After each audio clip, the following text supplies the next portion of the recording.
Season 4 of Chef's Deliciousness and Cocktails starts right now. Woo! And here we are. Season 4, episode 5. 5 or 6? No, 6. Episode 6 with Justin Wern from Bowlounge. Howdy. How you doing, Justin? Well, sir. Thanks for coming in. Yeah, it is. All right. I got some things I want to talk about with y'all. Crockett Hall of Fort Worth, the food hall in Crockett Row. Food hall on Crockett Row, when they call the Crockett Row Food Hall. I'm going to say that about 3 times. Got it, right. Like you've had a cocktail. They're putting some more concepts in there, and they're all going to be run by the same company with the same chef now. So it's going to be a full-time deal, lunch and dinner. And, of course, weekends are going to have they're putting in a new dumpling concept. They've got a new chef for the taco. Paseo was over there the other day, and the food is absolutely wonderful.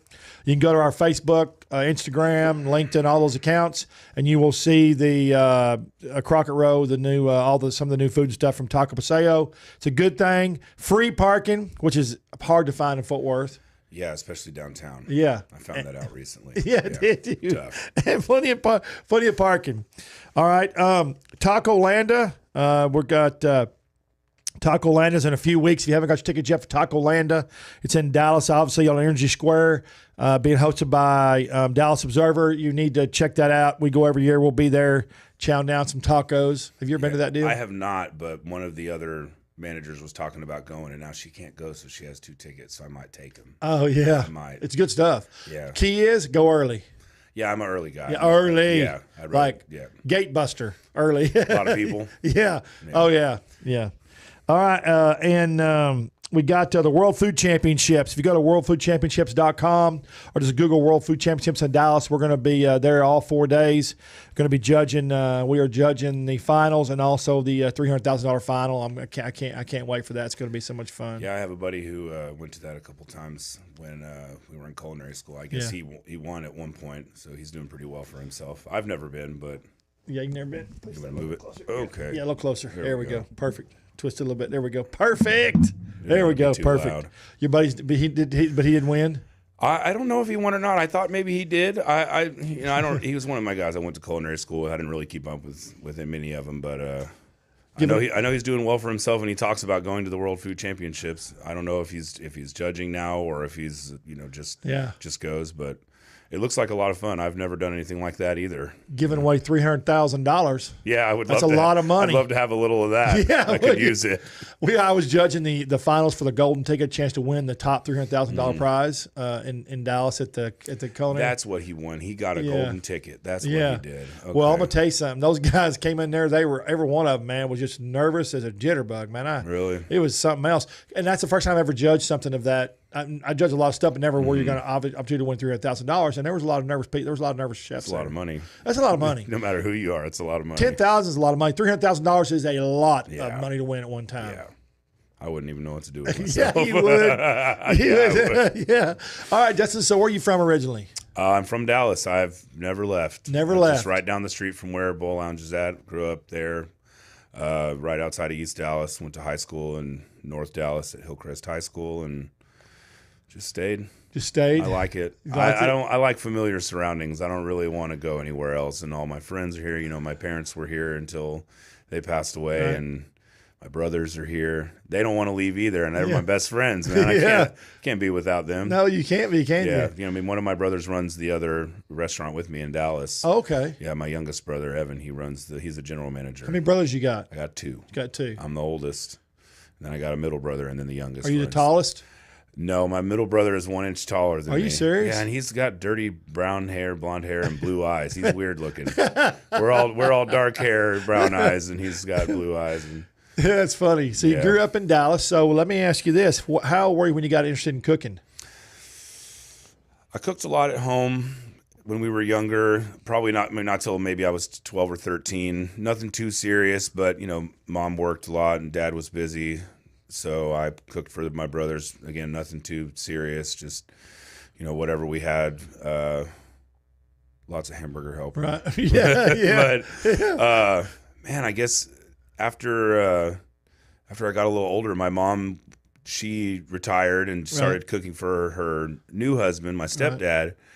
And I cooked with her a lot. I hung out with her a lot. Probably my early 20s. I was already working in kitchens. I worked at a little bakery when I was 18 that one of my friend's parents owned. Right. And I learned a lot there, too. I learned a lot about baking there. I love to bake. We do a little bit. I have a bakery in Dallas that I take both of our stores. I was just fixing to say, a lot of the chefs don't do both. So you also do the baking. And I did all the baking until about this time last year when we decided to start the second store. I had to hire a baker.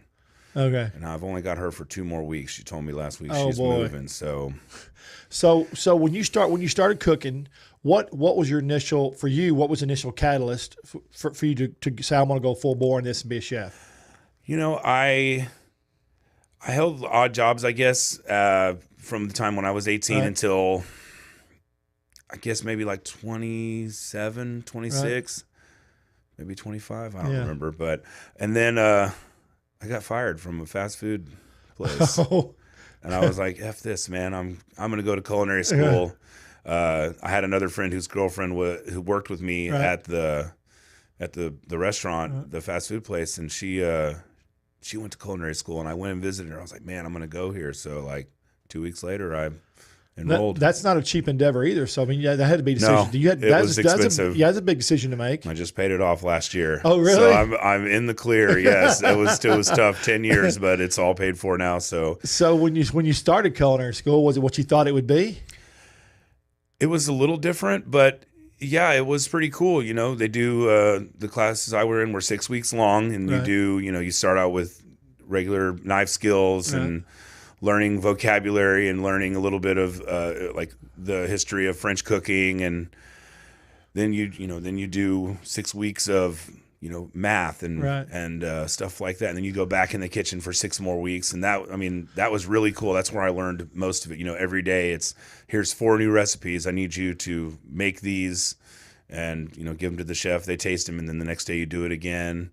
And at the end of the 6 weeks, you get a note card, and they're like, "Here, you've made this once. Make it again, and I'm going to judge it." And then, so how do you? But I always say culinary school is people go to culinary school, but you have to have some kind of creativity to be able, when you come out of college, to create dishes. I mean, you can't just read out of a recipe. I guess if you want to be just a chef doing something else's, but if you create stuff. If where does the creativity come from? If you just want to do corporate stuff, or it helps if you go to culinary school and then you're like, you get your foot in it, like a Chipotle or a Brahms food store. They pay pretty well in most corporate places, upwards of $80,000 for kitchen manager or general manager type stuff. But man, the creativity, I guess, just comes from me eating a lot. I go out to eat a lot, not as much now because it's expensive, but and it's time consuming. You have to have time for yourself. I still do it a little bit, and there's a lot of good food in Dallas. And I've moved around Dallas because it's so giant. There's different places, and there's always new food.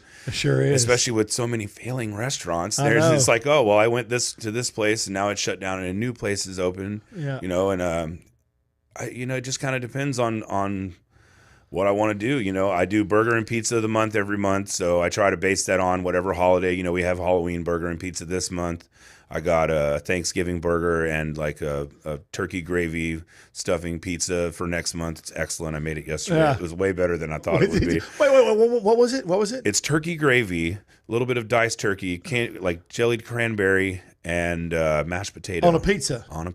Oh my God! I bet that's wild. Good. I bet it's good. Wild good. Yeah, I love turkey. I love turkey too. I love turkey gravy. I did the turkey in the sous vide machine and saved all the juices and made the gravy yesterday. It was so good. Man, I never thought mashed potatoes would be good on pizza, but it was really good. You got mashed potatoes in there too? Soft buttery mashed potatoes. You're killing me, bro. Oh man, it was so tough. It's so good. Is there going to be dipping gravy like you did? Yeah, I'm going to have just like the brunch pizza. I'll have a little side of turkey gravy. When I had that the other day at your place, I've never in my life had a pizza with dipping gravy. I felt like I was eating biscuits and gravy, but it was a pizza. It was delicious. Yeah, I really liked it. I love it too. What kind of response do you get from that? Do people like it? Are they shocked initially? Are they shocked? What is this? Sure. I get a lot of interesting responses to the pizza, that and also the Red Velvet chicken and waffles. A lot of people don't know that Red Velvet is chocolate. Yeah. And that's the funniest thing to me. But yeah, I get a lot of different responses from the weird things, you know. And when you came to the restaurant and saw the brunch, those were the 3 different things that probably sell the most and get the most, like, I guess, elaborate responses as far as like, oh, what is, you know, people don't know what mascarpone cheese is, and you know they don't realize that you can make Hawaiian rolls. It's just, you know, pineapple juice and brown sugar, and so we make our own Hawaiian rolls and use the mascarpone cheese, and you know, people love it, and plus it looks good. But see, it looks good, but if you make it all yourself, you control the overall flavor profile of how it's going to come out every time, consistency-wise. Absolutely, and it's you know, you can follow a recipe that's a copycat and make it yourself, and it tastes completely different because you don't have preservatives in there, so that it doesn't doesn't have to sit on the shelf. You're just like keeping it fresh. Yeah, and like the waffles, you know, we use yeast in them. They're yeasted waffles. They're fermented for 9 hours, and it puts off a really, like, when you're cooking, it smells like warm beer. Yeah, but it's a great That's a good flavor. smell, though. Yeah, it's a great smell. It's something I had never experienced until I started doing the waffle, and I wanted to research about Belgian waffles and yeasted waffles and kind of make a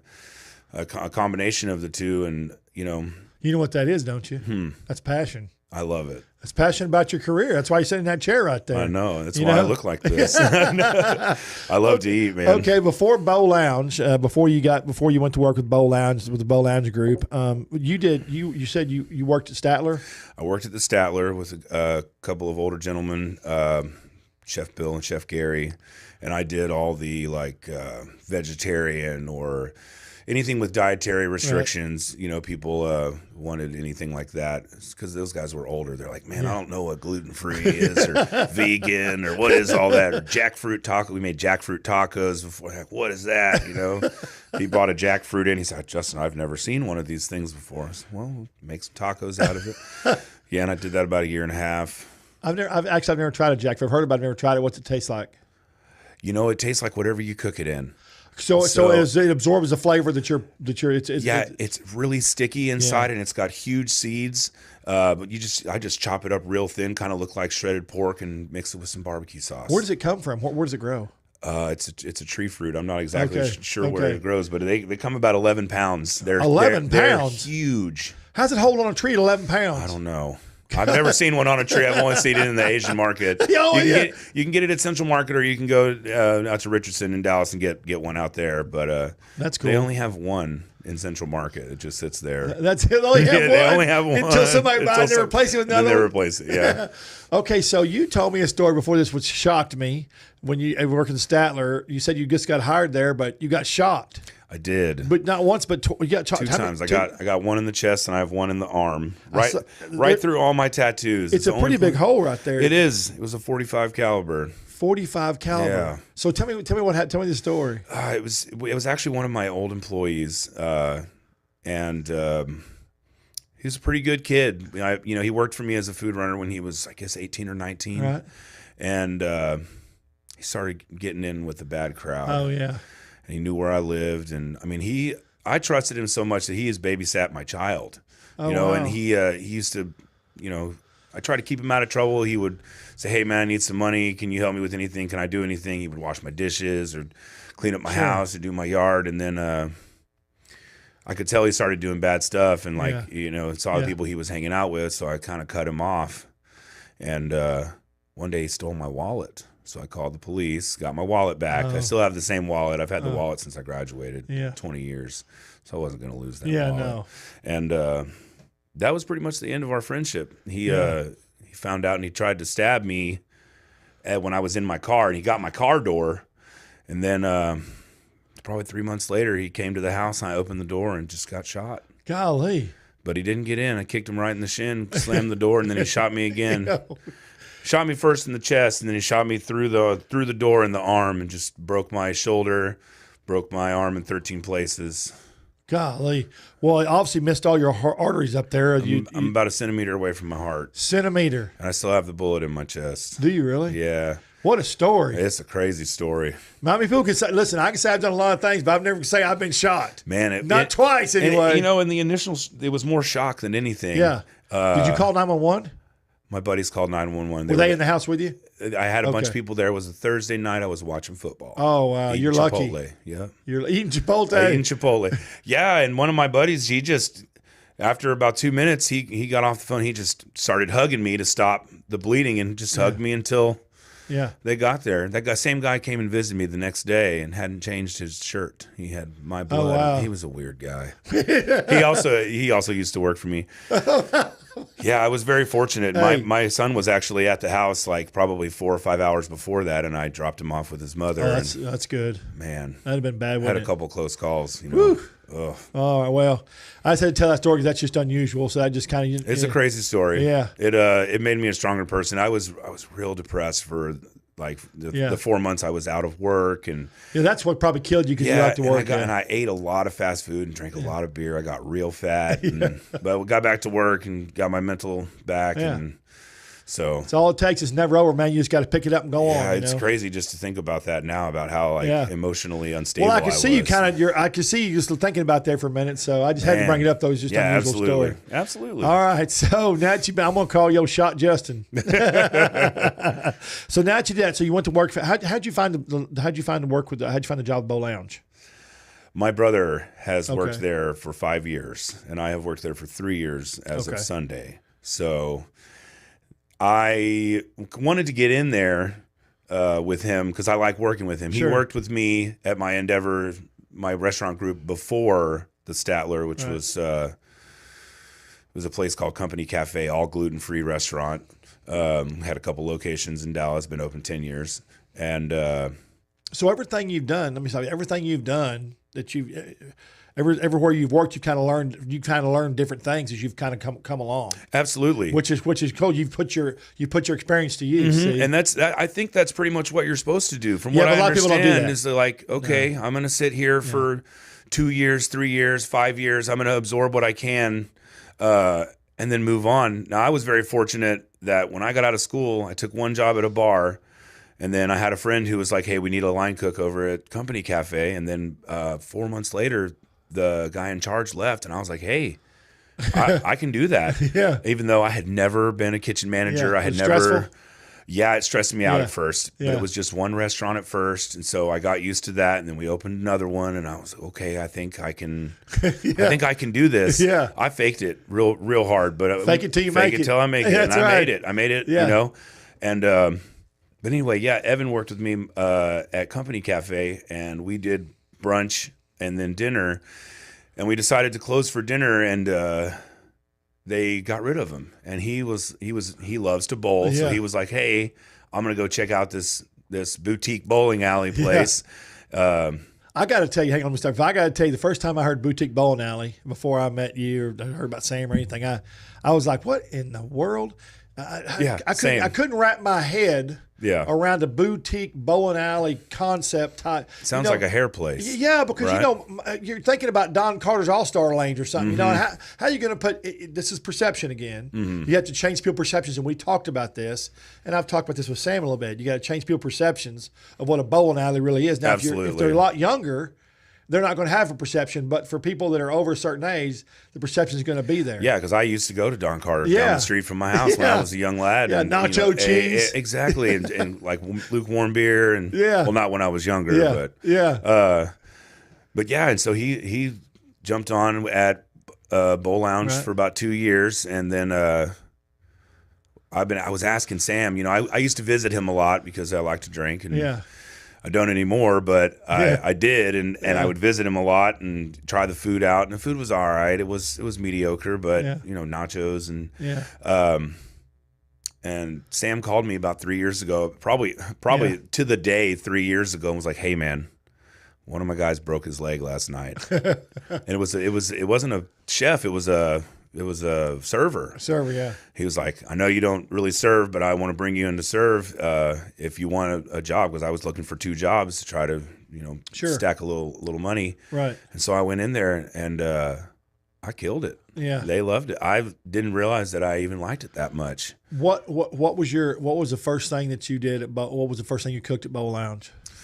Do you remember? Man, I don't know. So I served for 6 months, and then April 1st, 2.5 years ago, I took over, and we did an 80% menu change. Right. So we brought in a bunch of new, fresh products, got rid of old frozen stuff.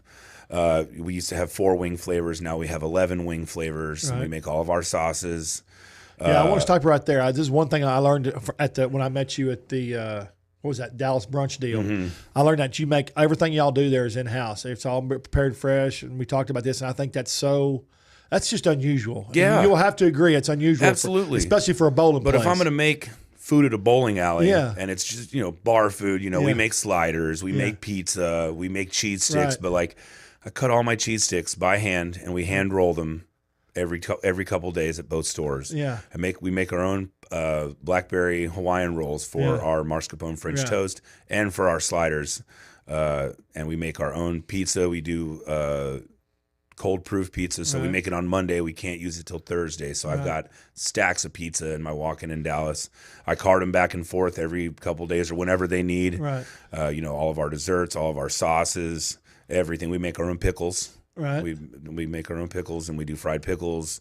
They're delicious. Well, I think they're delicious. No, I've had. They're good. They're good. Yeah. Some people like different things in their pickles, but these are strong dill pickles, refrigerator dills. I love them. I love refrigerator dills. Yeah. I don't like warm pickles. I like. Yeah. Same. So I knew that when I went in there that if I was going to do the bar food the way I wanted to, we had to do everything from scratch. With the exception of we don't make our own hamburger buns, but that's something I want to do. It's just with two stores. I just have to write a recipe, and I have an office where I do all my research and development. It's also the bakery. So but that takes a lot of space too, though. It does. Making hamburger buns. How many hamburgers you sell? You guys sell a lot of hamburgers. Yeah, right now I probably buy about 120 to 180 buns a week. Does that include sliders? The sliders we make. Okay. So we make those in batches of 64. Okay. Usually 2 batches a day. So and then I carry 2 out to Fort Worth and keep them here. And I try to use every ingredient or everything I bring into my kitchen for 3 recipes. Otherwise, stuff goes bad. Right. So that's like a thing that I try to follow. Now, I only use the slider buns for 2 things, but they last longer. But any fresh product, I try to use it for 3 things so that I'm not wasting anything. So it stays in rotation. Waste. Yeah. You can't make any money in the restaurant business with food waste. Yeah, and if I have $10 of food waste, that means I lost $30 or $40 worth of profit. People understand that they see all these high dollar restaurants. It's a very fine margin when it comes to food cost, and people don't understand that. So what you're using a rotation, getting rid of, which is good. Yeah, have to. Yeah. And because I liked my numbers to look good. Yeah. And I want, it helps keep your job too. Yeah. They're real happy with me. I'm very fortunate. Keep blowing food costs and keep a job. They're real happy with me over there. They always tell me, you just keep doing what you're doing. We'll worry about everything else, and you just keep the food good. And so that's what I plan on doing. So we talk about this, and as you're trying to get people to understand this. You're a boutique bowling alley, but you're also a restaurant. So people don't have to bowl. They can come down. We did. We came down and just enjoyed brunch one day. Jan and I did, yeah. And the location here in Fort Worth, we built it out so that we kind of had almost two separate entities. You do, we have like that brick wall right. where the bathrooms are. Right. And we even got 2 separate sound systems so we can bowl back in the back. You can't hear it up front as much as you'd like or as much as you think. Right. And then we could put football up front. We have like a dozen TVs up front. You also have a nice patio. Yeah, and we're building it out right now. We just bought some more furniture. We got some new cushions. We got plenty of parking. Yeah. We never fill up. We got parking lot on the front side and in the back. So that's just important in Fort Worth because so many people don't have parking anymore. Yeah. And a lot of some of these people they want to take their own car, especially during brunch because they want to go to places. So it's important. Yeah. Yeah, but in both places we have huge parking lots. Parking's never really an issue. We're actually extending our parking lot in Dallas because we just bought another warehouse behind a location in Dallas. Oh, wow. Yeah, we're going to do another concept, so that'll be fun. I'm sure I'll let you know when I get that done. That'll be fun. We're going to do like fair style food over there. Oh, that's awesome. But yeah, I love fair style food. Me too. Better have a corn dog. Yeah, we'll have a corn dog. Okay, all right. We'll have a corn dog. Yeah. So, what is your favorite thing? Well, I mean, where do you get your inspiration for creating your dishes? Like, where'd you get your inspiration for creating that French toast mascarpone that was so damn good? My last restaurant, or 2 restaurants ago, I made a stuffed French toast over there. And it's very similar. I made a mascarpone stuffed French toast. And that was from, I think, got it from somewhere in Chicago. They did like a Neapolitan French toast. They did like chocolate, vanilla, and strawberry stuffed French toast with mascarpone. I spent a lot of time on the internet like most people do. And you know what that is? I told you already, passion. Yeah. I love watching food videos, and there's so many people that do so many food videos now. Oh my God! Or if you even really want, you're like, oh, what's going on in the other places that are selling food? Chicago, New York, Los Angeles. You got to step on the trends. Yeah, and so you check it out. Yeah, and you with the phone in the pocket, you're like, oh, let me see what this brunch restaurant in Chicago is doing. This, I think if you're a chef today. And you don't stay up on the trends, and there's something wrong because they change like that. I mean, daily like that. And that's what people want. Yeah, they want. That's exactly. You know why? Instagram, LinkedIn, chat. And I'm so bad about that, but that's what people want. That's what they want.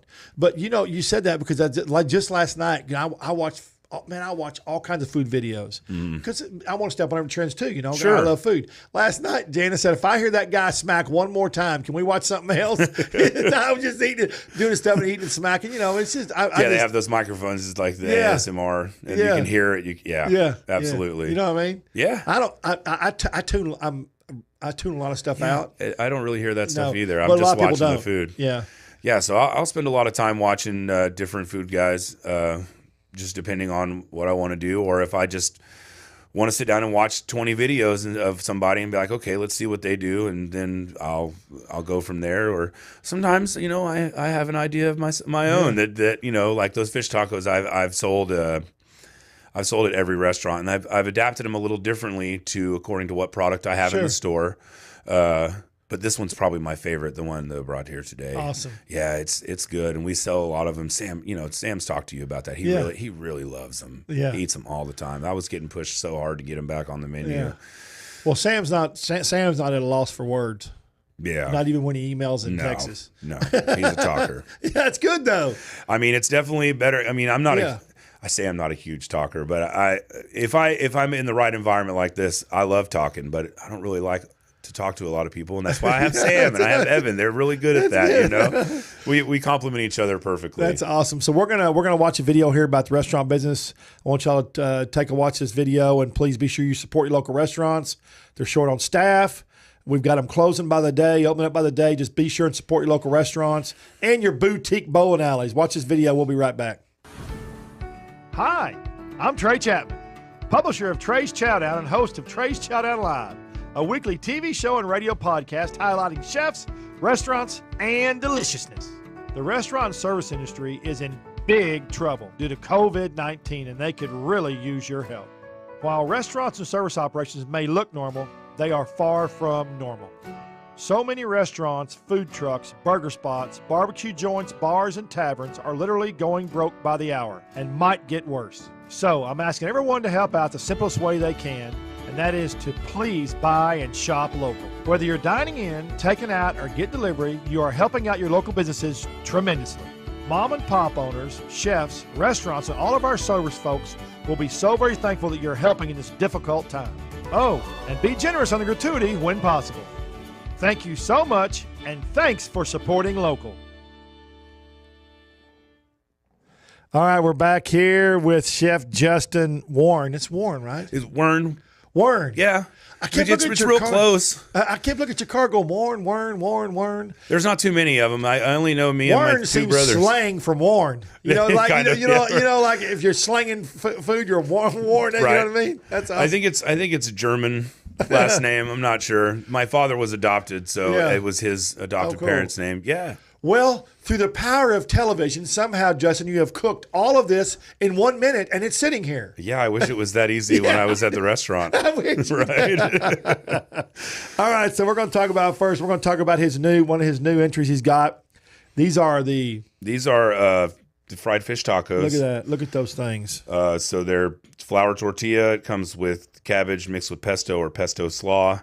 3 pieces of fried cod. And we use fresh pico de gallo. We got grated cotija cheese, and then a chipotle aioli on top. There's nothing here I don't like. I mean, everything. Same here. And those flavors just sound like they're good. They just like to be a kaleidoscope of flavors with every bite, man. It just sounds really good. Not to mention, it looks beautiful. Yeah, the colors has got pop. It's crazy to me. I've not always, but eventually I was like, man, when stuff looks good and complements each other in colors, a lot of times it tastes good. It's all about, I got taught a long time ago, man. It's all presentation. It's half the battle. If it looks bad, it's not going to taste right. Yeah, because you see it first, you eat with your eyes, then you smell it, then you eat it. Yeah. That's why you want to have it the way like that. So where did this concept, this dish come from? Is this something you saw or something you came up with yourself or what? Man, a buddy of mine made something similar to this 12 years ago at a little bar. Yeah. Yeah, he had a little fried fish taco, and he put pesto on his taco, on his fish taco. And everything else is mine, but I was like, man, I really like the flavor of fried fish with fresh pesto. And so I think I don't know if he used cabbage or romaine. I can't remember what he was using, shredded romaine, but came from that. And I sold it at my other restaurant with Company Cafe. Same thing. Pesto adds a unique flavor profile to it, doesn't it? It really does. Yeah. And I get to use up my basil, because I use it in marinara sauce. I use it in this, and then I use it for my margarita pizzas, and that's my 3 applications. I love basil. Man. I'm going to set these right here. Absolutely. I'm taking those with me. You're not taking those back. I don't want them back. All right. So I'll tell you what, let's do the sliders. All right. These are the buns that you make, right? Yeah, these are the Blackberry Hawaiian rolls. Look at these blackberry puree, pineapple juice, honey, brown sugar. And I brought 3 different kinds. That's a fried chicken slider. It's just house fried chicken. We have probably 12 different seasonings in our dredge. It makes it very unique flavor. It's, celery, salt, garlic, onion, smoked paprika. I'm a huge smoked paprika guy. And then we make our own meatballs we make a meat lover's pizza. We also make a meatball slider, fresh mozzarella, and our house-made marinara. Meatballs are a huge thing. Yeah, and I had one this week, Wednesday night at Drake's, at Drake's Hollywood in Dallas. Oh my God. Good. You got a big old meatball, and you got different kinds of cheese and sauces, and there, it's just I mean, just Italian food in general is okay. Yeah, I know. Me. Yeah, it's tough. I love Italian sausage, meatballs, and then we have our just straight up cheeseburger.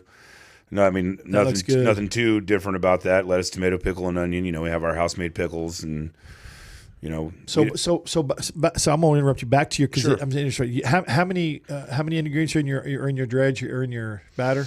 I think there's about 10 or 12. That's remember. A lot. Yeah. Yeah. How long did it take you to figure that? How long did it take you to figure that out? That's been one that's been with me for a long time. Yeah, and I take that pretty much with me everywhere I go because it's what I like. Yeah. I'm a big fan of, like I said, smoked paprika and celery salt. Yeah, I like celery salt. Me too. I don't think enough people use it, but I love it. I love it. I have a thing in my house. So good. Yeah. I know. Like I said, garlic, onion, cayenne pepper, black pepper, white pepper, bunch of stuff. What's the biggest seller of the sliders of these 3? We sell a lot of cheeseburger and bacon cheeseburger sliders. I guess because that's just American. Yeah. We have one that I didn't bring today. It's a French onion slider. We probably sell the most of those. What is it? And it's just like French onion soup. Right. I take a bunch of onions and I sweat them down in butter for about 45 minutes. You got to be kidding. And then we just put that on top. Just meat, the caramelized onions, and smoked Gouda. I got it. Oh my God! It's I got to try real that. good. I got to try that. Very simple. I'm real into simple stuff. I don't want to reinvent the wheel, but I just But sometimes simple is the hardest thing to facilitate. Absolutely. It's just the way it is. At least I tell people that. That's how I make sure I keep getting paid. Yeah.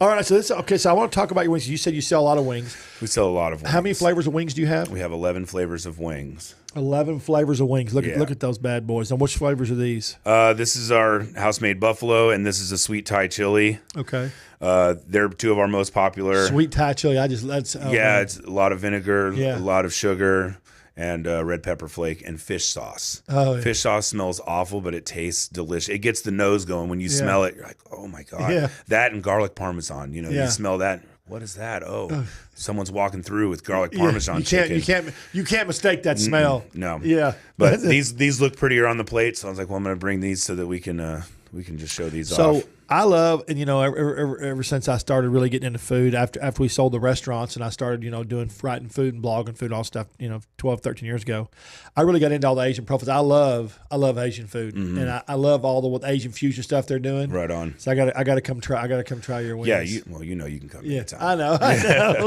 I want to come try. I didn't know you had them. Yeah, I may bounce tomorrow. Yeah, I'll be there. And we take all of our chicken is cooked in the sous vide machine. So for people that don't know what it is, you put your meat or whatever you want into a vacuum seal bag with marinade and cook it in with an immersion circulator in temperature controlled water. So we do these at 165 for about 90 minutes. Take them out, drain the juice because it produces a lot of juice. Yeah. And then I use that juice for that gravy that you got. Oh, yeah. So it's got a lot of flavor. And then I chill them overnight, and then we fry them. So they stay juicy, get a crispy outside, soft inside, and we can cook them quickly. I don't have to, because we use jumbo. Some of these, as you can see, like this guy's huge. Yeah. That's probably like 12 minutes in the fryer. Yeah. And then it's dry. And it still might not even be cooked. I got to make sure. I want to back up. You said something because people don't understand this. It's a process to cook your wings because you want them crispy. Mm-hmm. And I said that I made a joke and statement a while ago about the French fry deal at McDonald's, but that's why they get. It's a 2-step process for them. Yeah, three-step process for them. That's to the best way to do them anyway. Yeah. You cook them at a lower temperature, right? Then you freeze them, drop them back in. That's blanching, right? And then it's pretty much the same thing here, but this way I don't have to I don't know. The meat is unharmed until it goes in the fryer, but it's fully cooked. But it's got the flavor. And I do it. Yeah, and it's got we do like a garlic, salt and pepper with a little bit of oil puree, and gets like a paste. And we cook that in there with the wings in the bag. And I can cook, 500 at a time. Sure. And since we go through so many, then that way I can assure that they're all cooked the same way. They all are extremely juicy, and they're not going to be undercooked when they go out. So consistency, that seems to be the key. It is. Well, if people get a different thing, especially with two restaurants, if they go to Dallas, they want to get the exact same thing. Yeah, and even if it was across state lines, I want it to be exactly the same. Right. So that helps a lot with that. Let me ask you this. I've talked this before, and I've talked with this with somebody else, but what do you think? Sous vide used to only be for fine restaurants. Yeah. And now, everybody's sous vide at home. Yeah. So what do you think started the sous vide fad? Do you think it's Food Network? It's internet, man. People see it on the internet, and then you have all these guys that are talking about it. Or it's the food bloggers or even just guys that's got a little home studio and they set up a camera and they're like, oh, check out my sous vide machine. It's really the best way to cook most meats that you want to do, and some vegetables, if you don't want them to get too soft. It's just that flavor that it adds. Yeah, and I feel like you don't have to. I don't want to. It's not like it's tainting the meat, but if I'm grilling my steak, I don't.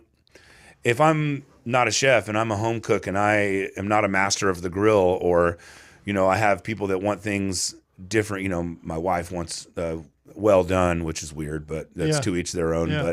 And I want medium rare. I can throw it in mine for 2 hours and then crank hers up for another 30 minutes at 165, and it's done. And then just use the blowtorch. Yeah, and you're done. When you say sous vide, though, it sounds complicated. So when you say the word sous vide, people, what do you? Yeah, that's how I sound fancy. Yeah, but you know what I mean. No, the average person sounds complicated. Yeah, but it adds a whole different realm. That's how we keep our secrets. Yeah, sound fancy and complicated. Yeah, fancy. But it's not really. Both my brothers have one at home, and they do a lot of meats like that. You can do roast beef, or even your pot roast if you want to cook it. I've done a brisket in there. I've sous vide'd a brisket for like 12, 13 hours, and then just smoked it for 3, and it's juicy. Good. Yeah. Juicy. Yeah, it's tough. I've done pork belly for 30 hours. Are you 30 hours? 30-hour pork belly. So good. That's got to be sucking it. It was delicious. Let me this is a bowling alley you're talking about, okay? I want people to understand this is a bowling alley. Yeah. That serves delicious, savory, delicious and savory sweet chef-driven food. Absolutely. Which is it's hard to find that. Yeah. We also have, we use vintage pin setters, so you can see all of our machines and our mechanics working while you're bowling, as opposed to, a lot of bowling alleys do the pin thing, or they have those little bowling balls and small lanes, but we use old pin setters. That's what my shirt means. Born in East Texas. Oh, okay. Because our lanes are from East Texas. We bring them in. They have to bring them in because they're fully constructed, 60 feet. Wow. They have to bring them in before we even put the facade on the building.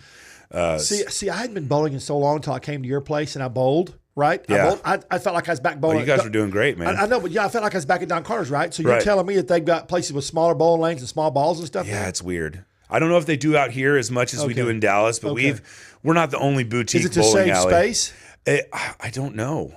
I've never seen that until I visited a couple places there, and I never seen the string thing either. I don't know if you're familiar with that. What's the string thing? They have bowling alleys that attach strings through like a loop to the top of their pins. So when they're knocked over, you just pull the strings and they come back and they're set up. That's crazy to me. I've never seen that. That's crazy. Yeah, that's a thing. Is it cheaper maybe? Probably. Yeah. Because we employ full-time mechanics. Well, you have to. That vintage stuff, it's got to have help. Yeah. It's a lot of mechanics. It's nonstop every day, But it also sounds good. When you hit it, it sounds like a regular bowling alley. Yeah. You can hear it rolling and the crash and then the sounds of the machine. Or in my case, gutter ball. Stop it. All right, so what pizza is this? This is just a veggie pizza. Again, I brought this because it's got, the purple onion. It's got green and red bell pepper, mushroom, and then black olive. It looks good for the camera. Yeah. Really, I like to always just bring it when you can see. Obviously, we make our own in-house crust. It's got the bubbles from the yeast. I was just fixing to say that. Yeah, nice and crunchy. So I was a training manager for 2 big pizza companies in Southern California, and long back in the day. But we proof our dough and stuff, but it's just regular big corporations. It's nothing like you do here. Sure. So explain to people that don't know anything about pizza dough how you get the bubbles and stuff. So we use a method that's like it's cold proofing. Right. So we use active yeast, but we don't activate it. We just we put room temperature water and room temperature yeast, flour, oil, and salt, and that's it. And we let it sit out. After we mix it, we let it sit out for about 2 hours. We cut it into 300-gram balls and put it in the proofing trays and put it in the walk-in and don't touch it for about 3 days. Okay. And it starts out as a ball about this big, and it's real. The glutens are real tight. Gluten is the active protein in wheat that makes it stretchy. Right. Makes it so the window pane, you can look through the dough, but it's not breaking. Yeah. And so that's interesting as well. Describe it that way. Yeah. It gives it good flavor, and the yeast, instead of because active yeast you usually put in 105 degree water, put it in your bread, and it gets that bubbly, that beer smell, and then you're good to go. Now you can make pizza that way, but I prefer to let it sit in the walk-in for 2-3 days, and then the glutens get all relaxed, and the pizza dough spreads out and doubles in size, and that's when it's ready. You feel it, and you're like, oh, it's soft. It's not springing back. You put your finger in it, it's just like you're talking about like it's a woman or something. It is a woman. You got to make love to it. Yeah, you do. That's right. I mean, we sell a lot of pizzas. We do a lot of parties. Like I said, we have a wing bar that's on one of our parties. We got a pizza buffet. Comes with 1 pizza per person, and it comes with little garlic knots. We make garlic knots. It's delicious. You were holding back on the damn garlic knots. You didn't tell me you had garlic knots. Man, I don't. I only make them for parties, like per order, because I don't keep anything. I bet they're good. They are. Janet would be mad at you if she knew you had garlic. Well, you guys can come back if you let me know. I'll make you some. But yeah, I only make them for parties, and like I said, I don't like to keep anything that's not fresh. So my baker makes them in the morning, or my guys out here know how to make them too, so they make them for the parties out here, and my baker will make them. If you have something that's not fresh and you're gone, somebody's going to use it, and it's going to be a bad deal. So they know better than that. You know what I mean? No, it's just safer if you use everything fresh. Absolutely. Yeah. Yeah, my guys are pretty good. They, I would never say that they're scared of me. They just respect me enough and understand the process. At first, it was a little tough because pretty much everyone in Dallas has worked there longer than I have in the kitchen. Right. But they like what we're doing. They like the food too. They eat just as much of it as I do. And once I like what you're doing. Yeah, well, I appreciate it. Tell me what your best brunch dish is. What's the one you get the most comments on? How does a mascarpone French toast do? If you want something sweet, it's definitely the way. It's tough to choose between the mascarpone French toast and the chicken and waffle. If you want something real sweet, the mascarpone cheese is not sweet. We put a little bit of house-made blackberry jam, a little bit of lemon juice, but no sugar in it. So it's not super sweet. But with the mascarpone cheese and the sweet roll, and then we put blackberry jam and powdered sugar on top, you get quite a bit of sweet. But not too sweet. You don't want your teeth falling out. Not with all that sugar. Well, they can also go. They can go to my Facebook page. They can go to your Facebook page, Bowlounge. Mm-hmm. You have the red velvet waffles on there. Tell us about those because those were good, and the drizzle was really good. Yeah. So we make yeasted waffles. Belgian waffles. Yeah, exactly. Yeasted Belgian. We So my guys are probably making them this morning, Right. because we make them in the morning, let them sit out for, like I said, about 8 hours, and it triples in size. It smells like beer. It's a foul odor, but it's the flavor's good. And then we finish it off with baking powder and eggs and vanilla extract and red food coloring to make it red velvet. Otherwise, it would just be brown. Right. Because we use cocoa powder in it. No fake stuff. Just like the fresh cocoa powder. Yeah, and then we let it sit in the walk-in overnight, and it doubles in size in the walk-in. My first time I made a mistake. I put it in a small container, and I came in first Saturday morning for brunch, and I got red waffle all over the floor. Oh, was it that big? Yeah, it gets real big. The yeast even though it's in the walk-in, it continues to proof and get larger in the walk-in, and there was just red velvet waffle batter everywhere. What did you say to yourself? I kind of slapped myself a little bit because I knew better. When I thought about it, I was like, of course it's going to get bigger. You can't put it in this small container. So yeah, we use a little double-sided waffle iron. We can only make 2 at a time, which is okay. People wait, I wasn't sure how my brunch was going to be, but it's taken off pretty well. So, I can probably upgrade to a 4 waffler if they have that. I don't, or maybe 2 waffle irons. That's funny. But yeah, we use about 3 ounces of waffle batter. We use chocolate chips, make the waffle, 4 fried chicken strips, same batter as the sliders. And then the cream cheese drizzle is just little cream cheese, but it's vanilla good. And a little half and half. You have the sweet, the creamy, the savory. It's all perfect. It's all really down good. Perfect. Yeah. I always say everything's really good because it's the way I like it. And that's a good sweet savory dish. We get a lot of breakfast burritos. We do like a California style burrito with French fries in it, and you can do bacon or sausage. We grind our own French sausage. fry. Yeah, I know people love it. Hand cut French fries. It's gimmicky. I don't do hand cut French fries. They actually had these little shoestring fries before I came along, and everyone was like, "Please don't change the French fries." But at the new place, I think I'll probably do hand cut. So that we don't... It's different. Yeah. But shoestringers good, though. We had some shoestring last night. Shoestrings are good. Yeah, they're good. Yeah. And they fit in the burrito well. Like I said, we grind our own sausage. We make our own breakfast sausage out of pork shoulder, both stores. And you can do sausage or bacon, and it comes with cheese, eggs, sausage or bacon. You make your own buns. You make your own waffles. You make your own sausage. You make your own dredge. Yeah. You do your own meat. I mean, you realize this is a Bowlounge we're talking about. Yeah, I know, but it's... Again, I'm not trying to reinvent the wheel, but I want to reinvent when people think about bowling alleys. Because just like you and me, like Don Carter's AMC Bowling, or AMF, it's not AMC. That's the movie theater. AMF, yeah. That's right. I just caught that. You go there, and I used to go there on Wednesday nights for dollar lanes after 9 p.m. and get a pitcher of stale beer with one bartender, and there's just stuff in the carpet. Yeah, one bartender smoking. Yeah. So we just want to reinvent that. Not we want to have good bar food, nothing too serious, but we make everything from scratch, and we have nice patio area. We have nice craft beers and good drinks. Yeah.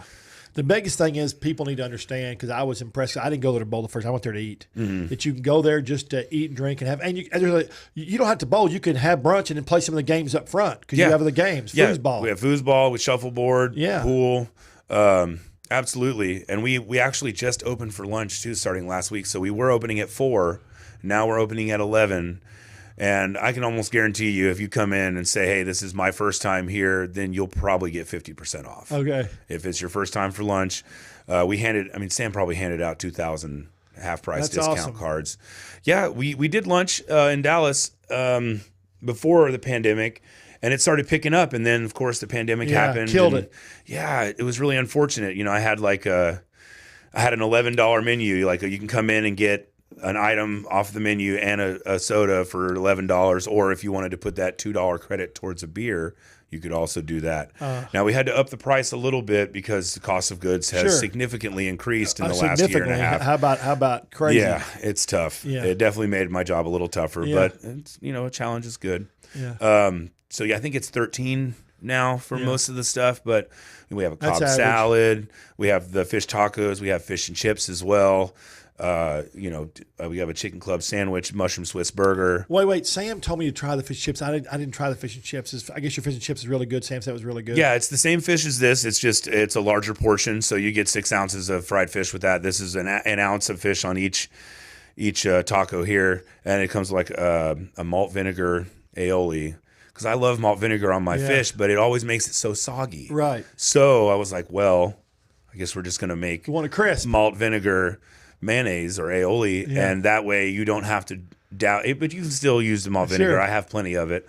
Let me ask you a question. Where do you think that we made the transition from mayonnaise to aioli? Where did the hell that come from? It's so we can charge more money. I know. But just all of a sudden it just disappeared. It appeared out of the blue.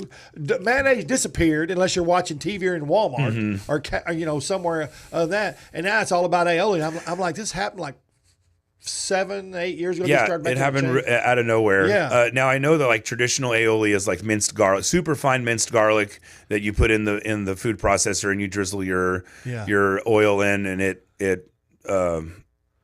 forget the word, but it turns into like a creamy mayonnaise type sauce, and that was like the original aioli. But then people were like, well, I'm just gonna make my mayonnaise with everything, and so that's anything that's not just mayonnaise. You're like, I'm gonna call it an aioli. Yeah, but it's basically it's just a mayonnaise. Yeah, and eggs, oil, salt, lemon. You have to admit that mayonnaise has gone crazy. The flavor profiles for mayonnaise has gone from regular old mayonnaise, Hellmann's and Kraft, all that. Now it's you can get flavors. People put all kinds of flavors in mayonnaise. Yeah, and aioli. I'm a big. I prefer mayonnaise on most of my stuff. I mean, I really like the mayonnaise with French fries. I know that that's like an English thing, but it's good. I mean, I like ketchup too. It just really depends on the application and the situation. If you want your sweet ketchup or if you want your like more savory mayonnaise. I mean, it's all pretty good. And you can get a mayonnaise in every flavor. I buy an Asian aioli with spices in it from actual Target now. It comes from Asian bar. It's really good. I like it a lot. I'll have to check that out. Jana will not like it, but I like it a lot. Yeah, well, that way you don't have to share. Yeah, that's right. Yeah, back off. Yeah, that's why I buy stuff I like, because it's like, well, you don't have to like it. Yeah. So, what is your favorite thing about Bowlounge? If somebody came up to you and said, "Hey, tell me your favorite thing about Bowlounge," what would it be? I mean, it's other than being unique, just the environment. And we're building that out here. We've been open a year. Next week or 2 weeks from now, we'll be open a year here, and we've been 8 years in Dallas. But like, if you come into Bowlounge on a Monday, you'll see these people working, and it's a great environment. And then you come in on Wednesday, and you're like, oh, it's the same people. We've had the same people for a long time. We hold on to our staff because we have a good environment. We have a good work environment and a good party environment. And people continue to come back a year after year because they're like, man. This is different. We get good food. We got cool drinks. It's the same loud bartenders that are, being silly. Yeah. We got loud music. We have a great patio, and we just keep growing. Every year we try to put a little expansion. We built a lounge in Dallas, so it's like for 21 and up to like watch TV, and we have more free games like we do in the front bar in Fort Worth. We're expanding our patio here. We expanded our patio in Dallas 2 years ago. And expansion's good. Yeah, and the environment, it's a good environment to hang out in. Yeah. We can get you there, and even if it's, sometimes we go on a 4 or 5 hour wait, but people will stay there. They're like, okay, well, at least I got games to play, and they're free. Yeah. And if I want to pay for some games, I got a crane game, I got some air hockey and pool, or I've got a little arcade at both places. Not too many games, but a couple. Can you make reservations? You can make reservations, but only we usually do about a week in advance if you want reservations. Okay. But you have to go through our event coordinator, and you have to book a food package. Yeah, right. And you got to deposit, I'm sure, something. Yeah, and then she'll take care of all. It's like $100 deposit, but it's credited towards your final bill. But like I said, we do like 35% of our business in parties, and people don't mind. They're like, hey, I got 10 people that want to come in, next Friday. Usually you only really need to book a party for the evening if you want a larger group, 10 plus, or if you're going to try to come on Friday or Saturday. Or if you just want to be sure you get a spot. Yeah, because you never know. And people tell you this all the time. You never know. I mean, if it's rainy weather outside, we're going to get slammed. Yeah. When it's cold outside, like right now, we're getting into our busy season. What's funny? A lot of restaurants, when it's raining, their business is down, but y'all, because you're a destination. Yeah, exactly. And like I said, you can bring the family. You can hang out for 4 or 5 hours. You can eat. If you want to catch, if you come, Sunday, Monday, Thursday, you can watch football, or you can watch we put on any game you want. If you ask me to put something on the TV, I'll put it on. That's awesome. So midget wrestling. If we got it, why not? Before we get out of here, it's Bowlounge Fort Worth and Bowlounge Dallas on social media, and then it's bowlounge.com, I think, isn't it? I think I went to your website. Yes, bowlounge.com. Sure is. And you're at both stores. They can book parties, big events. I think you didn't tell me you've done weddings there too. We've done like wedding receptions, and we've done rehearsal dinners. Never a full wedding. But we've also had people come and take their wedding photos there. Awesome. We've done commercials there. We've done like model photo shoots there. Anything. We'll do whatever. We're pretty accommodating. Thank you, Justin. I appreciate it, buddy. Thank you, Trey. Always a pleasure. Thank y'all. Next week, same time, same bad channel, Trey'sChowdown.com. Check us out. Follow us on all the social media handles. See y'all next week. Adios.